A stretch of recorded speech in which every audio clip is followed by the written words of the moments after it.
जय श्री राम, जय Shri Mahakal. Indigo aviation के ऊपर वीडियो बनना ही था और किस हिसाब से स्टॉक परफॉर्म कर रहा है, रोज़ के रोज़ 5 से 10% गिर रहा है। क्या हो रहा है इस कंपनी में और हमें क्या करना चाहिए, इसी के ऊपर एक डिटेल वीडियो आपके सामने। बट ये ध्यान रखिएगा, ये कोई बाइंग सेलिंग रिकमेंडेशन नहीं है। इसको बाइंग सेलिंग के हिसाब से मत देखिए, बट समझिए कंपनी में एग्जैक्टली क्या चल रहा है। जब किसी कंपनी के फंडामेंटल्स की हालत थोड़ी टाइट होती है ना, तो डर तो लगता है और डर लगना वाजिबी भी है। अब इस कंपनी में हुआ क्या है, इंडिगो में आप सब ने देखा 18 से 20 घंटे की पहले तो फ़्लाइट्स डिले हुई, फिर कैंसिल होने लगी, फिर लोगों ने हंगामा मचाया और हंगामा मचाने के बाद अब फाइनली ऐसा हो गया कि लोग एयरपोर्ट जा ही नहीं रहे जब तक इंडिगो ठीक होता नहीं है। दूसरी एयरलाइंस इस चीज़ का बेनिफिट ले रही है, वो सब समझ में आता भी है, जो कि एक बिज़नेस का ट्रेड भी है कि अगर एक कंपनी फेल हो रही है तो दूसरी कंपनीज़ में हम क्या करेंगे, सीधा अटैक करते हुए चलेंगे। तो जेट की तो बात ही क्या करें, जेट अगर होता आज की तारीख में तो मज़ा आ जाता। एयर इंडिया ने अपने प्राइसेस बहुत तरह से ब्लास्टेड वे में मज़े ले रहे हैं, स्पाइस जेट और उसके अलावा अकासा भी। तो ये सब चीज़ें क्या हो रही है, सबसे पहली चीज़, अगर इस कंपनी के शेयर प्राइस अच्छे से गिर रहे हैं तो उसके पीछे सबसे बड़ा कारण ये है कि बिज़नेस के फंडामेंटल्स थोड़े हिलते हुए दिख रहे हैं। अब क्या ये बिज़नेस खत्म हो जाएगा, ऐसा कुछ भी नहीं है। क्या ये कुछ टाइम तक का पेन है, बिल्कुल बात सही है। क्या हो रहा है इस कंपनी में, सबसे पहली चीज़ तो ऐसे बिज़नेस की बात करें तो mainly aviation business, mainly transportation का बिजनेस। अब लोग जा नहीं पा रहे हैं, लोग एक जगह से दूसरी जगह ट्रांसपोर्ट हो नहीं पा रहे हैं। जब ऐसा हो रहा है, कोई शादी में नहीं जा पा रहा, कोई अपने बिजनेस की मीटिंग अटेंड नहीं कर पा रहा, ऐसे बहुत सारे फैक्टर्स हैं जो यहाँ पर हमें कवर करते हुए दिख रहे हैं। सबसे इंपॉर्टेंट चीज़, गवर्नमेंट इसमें कैपिंग लगाने की कोशिश कर रही है बट कुछ हो नहीं रहा, वहाँ पे भी अटकन हो रही है। तो ये सारी सिचुएशन बेसिकली चल क्या रही है, क्या ये इंडिगो की गलती है, गवर्नमेंट की गलती है? तो सबसे पहली चीज़, ये इंडिगो की गलती है। अब इस पूरी कहानी क्या, प्लीज़ समझना। 60% से ज़्यादा का मार्केट शेयर है इंडिगो का, है ना। अब यहाँ पे FDTL, इसको प्लीज़ समझो ये क्या है। Flight duty time limit rules आए थे जो गवर्नमेंट ने लेके आए थे, वो रिवाइज कर दिए थे। अब ये अभी की बात नहीं है, ये जनवरी 2024 की बात है, मतलब इसको काफ़ी टाइम हो गया। और इसमें क्या रूल्स थे, क्या था, पायलट्स को एक अलग से आपको क्या देना है, वेटिंग आवर्स देने, ताकि पायलट्स की फटीग मतलब क्या होता है, काम करते करते ना बॉडी थोड़ी थक जाती है, और थकी हुई बॉडी में अगर कुछ ऐसा गलत हो गया तो सबको डर तो है ना, इसमें तो कोई डाउट ही नहीं है। तो ये रूल्स चेंज हुए थे जो जनवरी 2024 में कायदे से अप्लाई होने वाले थे।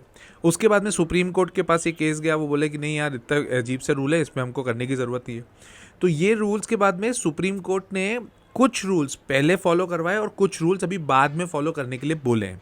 और जैसे ही बाद में फॉलो करने के लिए बोले हैं, वहाँ से पूरी की पूरी हालत मिसमैनेजमेंट में कवर हो गई।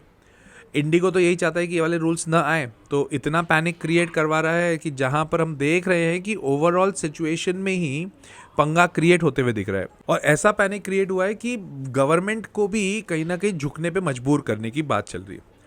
क्या है ये रूल्स? सबसे पहली चीज़, इसमें एक रूल बहुत ये है कि पायलट्स के जो फ्लाइंग आवर्स हैं उसको कंट्रोल में करो। 48 आवर्स का एक हफ्ते में आपको मिनिमम रेस्ट देना है, मतलब 2 दिन की उनको छुट्टी देनी है। 12 to 5 जो रात का टाइम होता था, उसमें इनके पास में नाइट टाइम बोलते हैं इसको, वो नाइट टाइम 12 to 5 को बढ़ा के 12 to 6 कर दिया।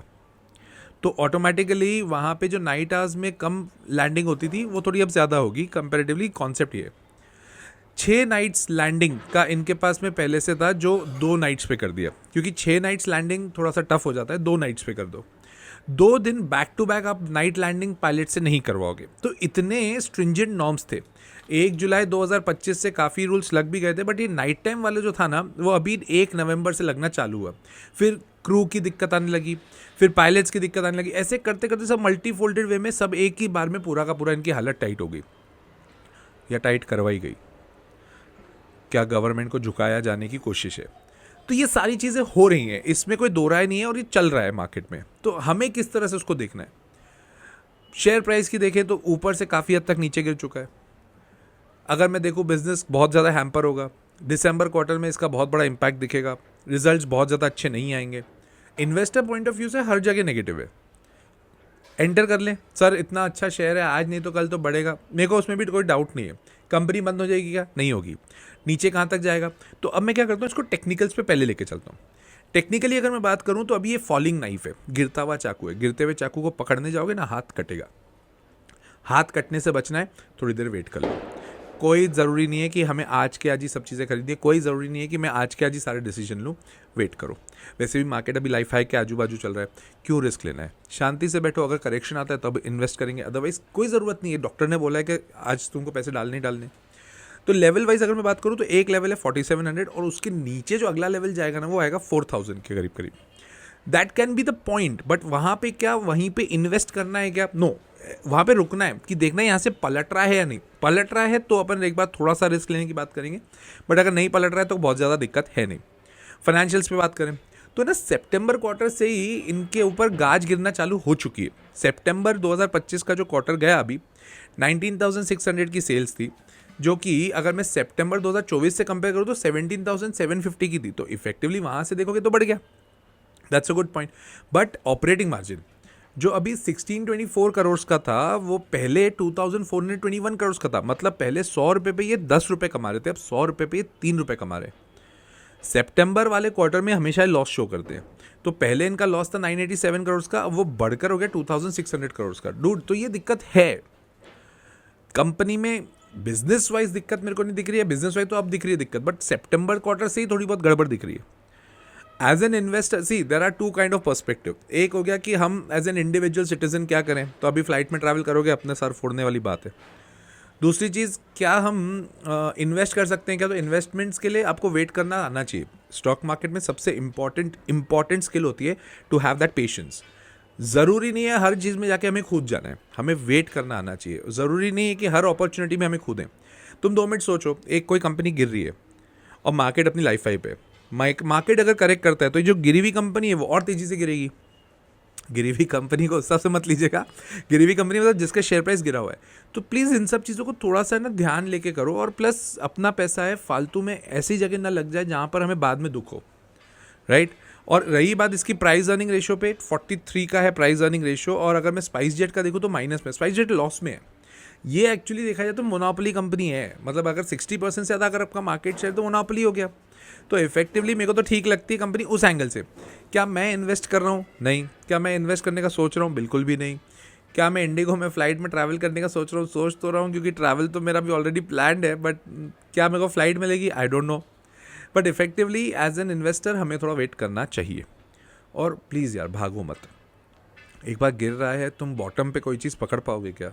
ये गलत धारणा है। क्या बॉटम पे हम लेके टॉप पे हम बेच पाएंगे क्या? ये भी गलत धारणा है। कोई आपको बोलता है कि अगर आप बॉटम पे खरीद के हम आपको टॉप पे सेल करवाएंगे, वो आपको बेवकूफ़ बना रहा है, ठीक है। तो प्लीज़ इसको इस तरह से मत देखिए। आपको समझ में आना चाहिए कहाँ पे मेरा रिस्क है, कहाँ पे मेरा रिवॉर्ड है, राइट। और अगर आपको इतना ही डिटेल सीखना है तो मेरा कोर्स है द लॉजिकल इन्वेस्टर, आप उसको ज्वाइन कर सकते हैं। वो कोर्स में बहुत प्राइमरली हम लोग बात करते हैं कि how to invest for a longer duration, और उधर ही ये सिखाया जाता है कि वेट करना आना चाहिए। ऐसे गिरते हुए चाकू को मत पकड़ना, हाथ कटता है, तो थोड़ा वेट करना आ जाता है। प्लस हम लोग अच्छे से इन्वेस्ट करते हैं, लॉन्ग टर्म के लिए इन्वेस्ट करते हैं, वेट करते हैं अपॉर्चुनिटी अच्छी मिलेगी तो इन्वेस्ट करेंगे। ये सारी चीज़ें उसमें सिखाई जाती है। स्क्रीन पर आपके पास नंबर है, अगर आप इंटरेस्टेड हैं तो प्लीज़ ज्वाइन इट। और दिसंबर एंड में मैं अपनी बैच चालू भी करने वाला हूँ, नई वाली, जो लाइव क्लास होती है जिसमें मैं 1-to-1 आपसे बात भी करता हूँ, राइट। हाँ, और एक्सक्लूसिव अगर कंटेंट देखना है तो नीचे ज्वाइन का भी तो बटन है, उसको भी ज्वाइन कर लो यार। मिड कैप और स्मॉल कैप के ऊपर मैं उसमें डिटेल देता हूँ, प्लस खास खबर का एक उसमें सेगमेंट है। जब मेरे को लगता है कि निफ्टी के कुछ क्रिटिकल लेवल्स आने वाले होते हैं, मैं उसमें वो भी बता देता हूँ, ताकि आप लोगों को और श्योरिटी बनी रहे, क्लैरिटी बनी रहे। और अगर कंटेंट अच्छा लगता है तो लाइक कर दो यार वीडियो, सब्सक्राइब कर दो चैनल, और शेयर करना अपने दोस्तों के साथ। इंडिगो से भी बच के रहना, राइट। और कमेंट करके बताना और कौन सी कंपनी पर डिटेल वीडियो चाहिए, मैं ज़रूर बनाऊंगा जैसे भी बना रहा हूँ। टिल देन, जय श्री राम, जय श्री महाकाल।